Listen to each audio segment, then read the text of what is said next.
കടബാധ്യത മൂലം ആത്മഹത്യ ചെയ്തു എന്നൊക്കെ വാർത്ത വരുമ്പോൾ നമ്മൾ ആലോചിക്കാറുണ്ട്, ആ മനുഷ്യനെ കടം എത്രത്തോളം ബാധിച്ചിട്ടുണ്ടാകും എന്നുള്ളത്.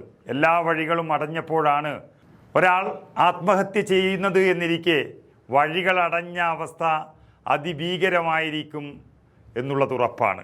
അതുപ്രകാരം നമ്മുടെ സംസ്ഥാനമായതുകൊണ്ട് മാത്രമാണ് ഇവിടെ ആത്മഹത്യ ഒഴിവായത് എന്ന് പറയാം. അത്രയ്ക്കും വഴിമുട്ടി നിൽക്കുകയാണ് കേരളത്തിൻ്റെ സാമ്പത്തിക അവസ്ഥ. അതും കേരളത്തിൻ്റെ പിണറായി സർക്കാരിൻ്റെ ധൂർത്ത് കാരണമാണ് ഈ ഗതി വന്നിരിക്കുന്നത് എന്നുള്ളതിൻ്റെ വാർത്തകളാണ് ഇപ്പോൾ പുറത്തു വരുന്നത്. സംസ്ഥാനത്തിൻ്റെ ധനകമ്മി അഥവാ വരവും ചെലവും തമ്മിലെ അന്തരം എന്ന് പറയുന്നത് അതിഗുരുതരമായ നിലയിൽ ആയിരിക്കുന്നു എന്നുള്ളതാണ് റിപ്പോർട്ടുകൾ പുറത്തു വന്നത്.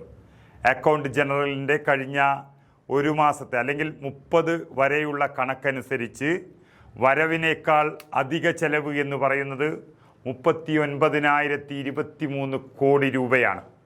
കഴിഞ്ഞ വർഷത്തിൽ 28,976 കോടി രൂപയായിരുന്ന ആ ധനകമ്മിയാണ് ഒറ്റയടിക്ക് 10,000 കോടി രൂപയിലേറെ വർദ്ധിച്ചിരിക്കുന്നത്. ഇത് ധൂർത്ത് തന്നെയാണ്. തെരഞ്ഞെടുപ്പ് മുന്നിൽ കണ്ടുകൊണ്ട് കാട്ടിക്കൂട്ടിയ സർക്കാർ ചെലവിൽ നടത്തിയ പരിപാടിയുടെ അനന്തരഫലമാണ് കേരളം അനുഭവിക്കുന്നത്. റിസർവ് ബാങ്ക് വഴി കടമെടുത്താണ് അധിക ചെലവിനായി ഈ സർക്കാർ പണം കണ്ടെത്തിയത്.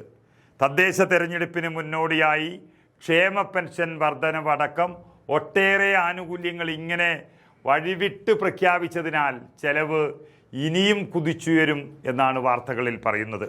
അത് നിറവേറ്റാൻ പണം എവിടെ നിന്നുണ്ടാക്കുമെന്ന് സർക്കാരിന് പോലും ഇതുവരെയായിട്ടും വ്യക്തതയില്ല. ഒരു വഴിയുമില്ല. എന്നിട്ടും ധൂർത്തിന് ഒരു കുറവുമില്ല. സാധാരണ പാർട്ടിയൊക്കെ ചെയ്യേണ്ടുന്ന കാര്യങ്ങൾ പോലും സർക്കാരിൻ്റെ ചിലവിൽ നിന്ന്, സാധാരണ ജനങ്ങളുടെ നികുതി പണത്തിൽ നിന്നും എടുത്ത് ചെയ്യുകയാണ്. പതിവ് പോലെ കേന്ദ്രത്തിൽ നിന്ന് അർഹമായത് ചോദിക്കുന്നതിന് പുറമെ അധികാനുമതിയും കൂടി തേടാനാണ് തീരുമാനം. അതായത് അവിടെ നിന്ന് കടം കിട്ടും എന്നും കരുതി കാത്തു നിൽക്കുകയാണ് ആത്മഹത്യയുടെ വക്കിൽ നിൽക്കുന്ന കേരളം എന്ന് പറയേണ്ടി വരും.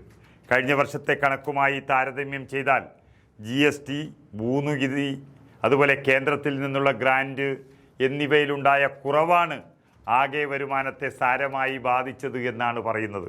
ഇതിനെ എങ്ങനെ വരുമാനം എന്ന് പറയാൻ കഴിയും എന്നറിയില്ല. കേരളമാണെങ്കിൽ സ്വന്തമായി എന്തുണ്ടാക്കുന്നു എന്ന് ചോദിച്ചാൽ അത് വളരെ കുറവാണ്. പക്ഷേ കടമെടുക്കുന്നതിൽ ഒരു കുറവും ഇതുവരെ വരുത്തിയിട്ടില്ല. അതായത് 1957 EMS സർക്കാർ മുതൽ ഉമ്മൻചാണ്ടി താഴെ ഇറങ്ങുന്നത് വരെയുള്ള കടം ഏകദേശം 1.5 ലക്ഷം കോടിയാണെങ്കിൽ ഇപ്പോൾ 4 ലക്ഷം കോടി കഴിഞ്ഞിട്ടുണ്ട് എന്നുള്ള വാർത്തകൾ അല്ലെങ്കിൽ യഥാർത്ഥ കണക്കുകൾ നമുക്കറിയാം. അത്രയ്ക്കും ദൂർത്തടിച്ച് കേരളത്തെ സാമ്പത്തിക നിലയിൽ ആത്മഹത്യയുടെ വക്കിലെത്തിച്ചൊരു സർക്കാർ ഇതിനു മുമ്പ് ഉണ്ടായിട്ടില്ല.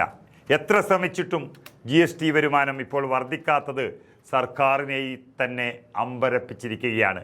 അങ്ങനെ വർദ്ധിപ്പിച്ച് കൊണ്ടുവരേണ്ടതിനെയൊന്നും അല്ലെങ്കിൽ കാര്യക്ഷമമായി എടുക്കേണ്ടതിനെയൊന്നും എടുക്കാതെ ഇങ്ങനെ കടം വാങ്ങാൻ വേണ്ടി മാത്രം നടക്കുന്നൊരു സർക്കാർ, അങ്ങനെ കടം വാങ്ങി കിട്ടുന്ന പണം അതേ തരത്തിൽ ദൂർത്തടിച്ച് നടക്കുന്ന ഒരു സർക്കാർ, ആ സർക്കാർ വരുത്തി വച്ചതാണ് ഈ ധനക്കമ്മി എന്ന് പറയുന്നത്.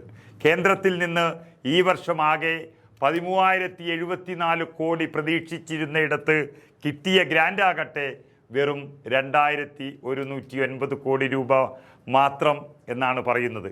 എങ്ങനെയാണ് കേരളത്തിന് കടം കൊടുക്കുന്നത് എന്ന് കടം കൊടുക്കുന്നവർ തന്നെ ചിന്തിക്കില്ലേ എന്നുള്ളതാണ് ജനങ്ങൾ ഈ വാർത്തയ്ക്ക് താഴെ ഇടുന്ന കമൻറ്റ്. കേന്ദ്രവുമായുള്ള തർക്കങ്ങളും കേന്ദ്രാവിഷ്കൃത പദ്ധതികൾ സമയബന്ധിതമായി തീർക്കാത്തതുമാണ് ഗ്രാൻറ്റുകൾ മുടങ്ങാൻ മുഖ്യ കാരണമെന്ന് പറയുന്നു. നമുക്കറിയാം 1000 ചില്ലാനം കോടി രൂപയ്ക്ക് വേണ്ടി മാത്രം കേരളത്തിൻ്റെ സ്വത്വം പണയം വെച്ച് PM-ശ്രീ പദ്ധതിയിൽ ഒപ്പുവെച്ച ഒരു സർക്കാരാണ് പിണറായി വിജയൻ സർക്കാർ. അങ്ങനെ പണത്തിന് വേണ്ടി എന്തും ചെയ്യുന്നൊരു സർക്കാർ. തങ്ങളുടെ ആശയങ്ങൾ മാത്രമല്ല, കേരളത്തിൻ്റെ ഹൃദയം തന്നെ കീറിമുറിച്ചുകൊണ്ടാണ് ഒരു പദ്ധതി കരാറിൽ ഒപ്പിട്ട് പണത്തിന് വേണ്ടി ഒപ്പിട്ടു എന്ന് വിളിച്ചു പറഞ്ഞത് അതേ സർക്കാർ തന്നെയാണ്. ബജറ്റിൽ ലക്ഷ്യമിട്ടതിൻ്റെ 53.14% മാത്രമേ റവന്യൂ വരുമാനമായി ലഭിച്ചിട്ടുള്ളൂ.